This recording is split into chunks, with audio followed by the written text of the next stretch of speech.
Hi guys, so now we're going to talk about the different kinds of philodendron that we have, and one of the topmost philodendron that we have is heartleaf philodendron. One interesting thing about that philodendron, it's also called philodendron hericiums, beautiful heart-shaped leaf, but there's a catch here. You can make both a hanging pot basket, something like this, and at the same time you can also latch it up in a moss. If you latch it up into a moss pole, the leaves will be much larger, but if you are using a hanging basket, the leaves will be smaller. In my experience, that's my experience speaking. I have same philodendron in two baskets. One is in basket and one is at moss pole, and one of them grows insanely big very fast. And I use the larger one that grows in a moss pole. When it grows above the moss pole, I cut it up and create more branches. Very easy propagation in water. Now enough about this guy. We'll move on to the next one. It's called philodendron iridescens, philodendron red emerald, blushing philodendron, a lot of other kinds of philodendron. So it's famous for its kind of burgundy leaves, and it's one of my favorites. I have a very large one of them. It's very easy to propagate. You can check out my entire video on that somewhere here. So regarding that, I also have a video on philodendron hericiums. You can check that out. Very easy to propagate using the pinning method, and that's just amazingly grows many branches in a basket and everywhere. So now there are other kinds of philodendrons as well here related to the iridescens and other things.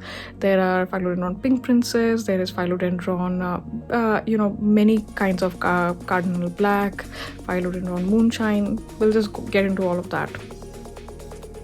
So next, philodendron, I don't own a single kind of this. This is something called an elephant ear philodendron. So it's some botanical name, it says Phalodendron domesticum. I don't have this. This is also called the silver spade philodendron. The leaves are blue-gray during initial growth and changing to gray-green over time. And you can also propagate it similarly by cutting and growing and all of that. So this is a philodendron that I don't own and have not seen in the local nurseries yet, but I am eager to get one. Let me know in the comments below if you already have this philodendron.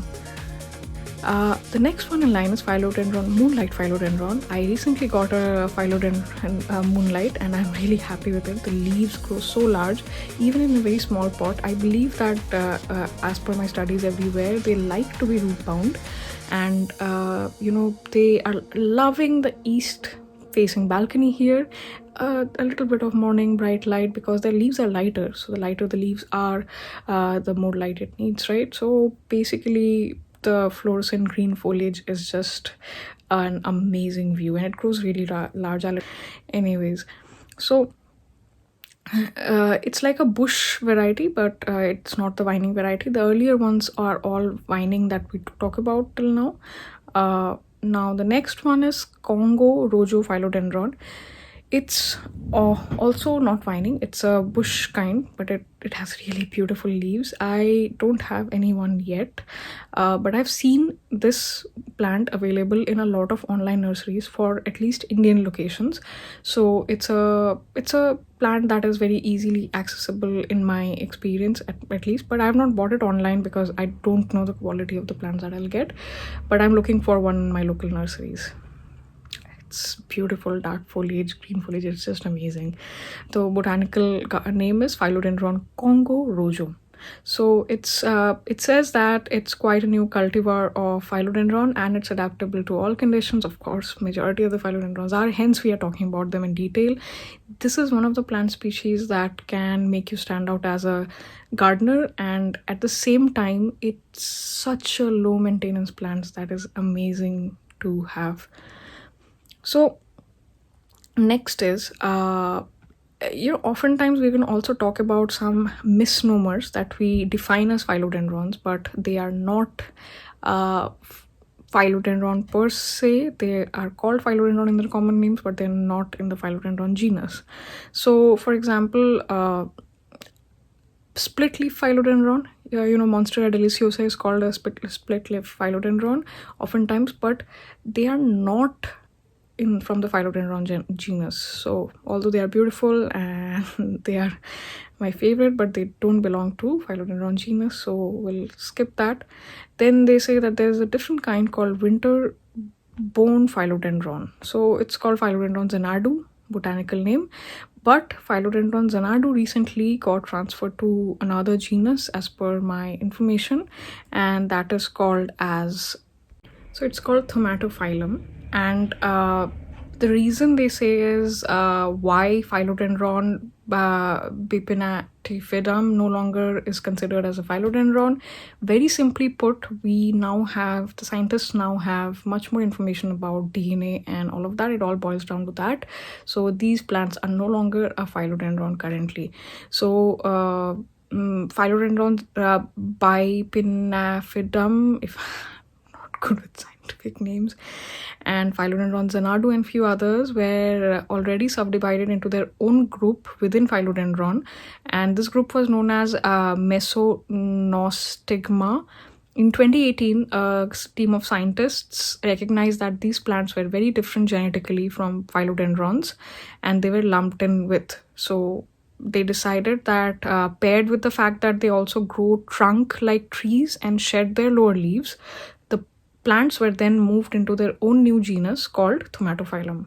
So now the plant you may know as Philodendron Cilium is more accurately called Tomatophyllum binifidatum bipinatifidum. I'm making a camel's breakfast out of these scientific names. I'm sorry and I apologize in advance for that. And Philodendron Xanadu is more correctly known as Tomatophyllum Xanadu right now. So this is pretty much the summary of it. It's no longer a philodendron again, but I have killed this plant before, so it loves light in my experience. And like they are excellent plant. They are often called as indoor plants, but in flat-like conditions, you can't really keep them much indoors. You have to find a well-lit, bright, indirect light spot for it. That way it can survive, otherwise it cannot survive.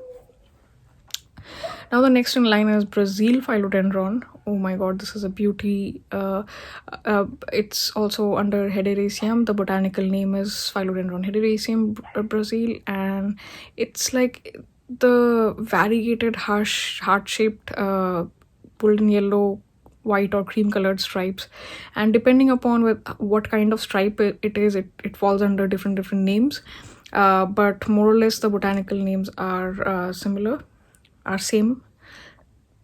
Its foliage resembles that of pothos, yet it's so stunningly different. And more importantly, in my experience of this plant, if you don't keep it in a well-lit environment and bright, you can't give it too much of bright light, and you can't give it too less of light as well, because then the stripes vanish into the green. So the stunning contrast is no longer there if appropriate lighting conditions are not there. If you give it too much light, even then it vanishes if you give it too less of a light. So I'm still trying to figure out what, because in winter a lot of lighting conditions change. I kept it outside and starting to give out some stripes, but again when it gets too much light and hot and summer outside, I have to get it inside again. So I usually hang it in the east facing window just behind me. Now the next part is fiddle leaf philodendron. I have spotted many such plants in many offices, but I don't own it yet. I would love to own one such plant. The leaves are really unique. Botanical name is Philodendron bipennifolium, and it's native from Argentina, Bolivia, and Paraguay. So next, moving on to that part, it's called white knight philodendron. Its botanical name is Philodendron white knight, and it's a prized possession among philodendron collectors. I have never seen one with my own eyes. I've seen many Instagram photos of them, and it's just stunning in terms of foliage. Moving on to the next part, 11th one, we will be talking about velvet leaf philodendron. These guys are one of the most, this is botanical name is Phalodendron Hederaceum micans, and it's another cultivar of heartleaf philodendron, and it looks like heartleaf philodendron, but it has a velvety sheen to it, and it's perfect leaves.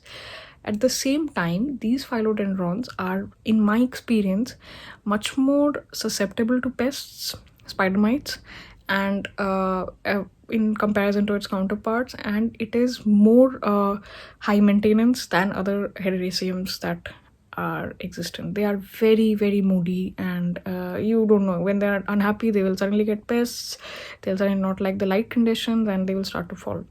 But it's a very easy plant to propagate using the pinning method. I have mentioned it in my earlier phylodendron video. Check that out. Now this is a new one called Noga hide phylodendron. Its botanical name is Phalodendron rugosum, and the texture of the phylodendron is so amazing. Recently, Summer and Oaks, on me, she posted a similar one in her Instagram channel, and I'll attach a picture of that. It's just amazing. Also called pigskin phylodendron. The texture is such that, and it has an interesting pebbly texture to the leaf which resembles that of braille, so that's why it's such a famous plant right now. It's one of the collector's item, of course. Now next is brandy phylodendron. It's called Phylodendron brandianum. I've never seen this, I think, at least in my location, but it just says that it's a beautiful leaf, to be frank. Phylodendron grazile is the next. The botanical name is Phylodendron grazile as well. The glossy green heart-shaped leaves are its defining factors, and the growth rate is very, very slow compared to other phylodendron, and but I have never had it, so I can't tell you. Its defining feature are this glossy, thick, heart-shaped leaves. So it's thicker than the hederaceum group, and it's much more defined. Now the next is Prince of Orange phylodendron. I did see this phylodendron, very large one at this, in one of my nurseries, and in my local nursery, and it was costing about 2,000 rupees per plant, so I didn't buy it, but I still have that image floating in my head of those phylodendrons. Two other people bought it. Next time I went in to buy it, it was no longer there. So yeah, two other collectors got it in somewhere around me. So yeah, it was a beautiful, beautiful phylodendron, Prince of Orange. The leaves are just amazingly out of this place. Orange, can you believe it? Orange. It's a stunning miniature creation. Then finally, we just talked about Phylodendron cilium, which was also, considered in Thaumatophyllum. So it's also often called phylodendron. It was earlier called tree phylodendron, so I think that it's no longer in the phylodendron species, as the botanical name is Phylodendron cilium. And we just discussed that Phylodendron cilium was also one of the phylodendrons that got shifted to the spelling that I could not spell. Phylodendron cilium is more accurately called Thaumatophyllum bipinnatifidum. Now I could spell it finally, maybe, without stumbling. Anyway, so this is pretty much the summary of all kinds of phylodendron. Again, this is a summary video of kinds for people who are interested in a quick crash course about different kinds of phylodendron. And this is not a video for someone who is a aroid enthusiast, and if there's someone of an aroid enthusiast that's watching this video, please let me know if I've made any mistakes in identifying a plant, and I am always open to healthy criticism, because I'm still learning about the species. So if there's anyone expert out there who is watching this, please do comment below and help all of this BalconyG community out in this exciting phylodendron journey. Thanks for watching. Hope to see you in the next video. Don't forget to subscribe the channel and hit the like button if this was at all informative in any way.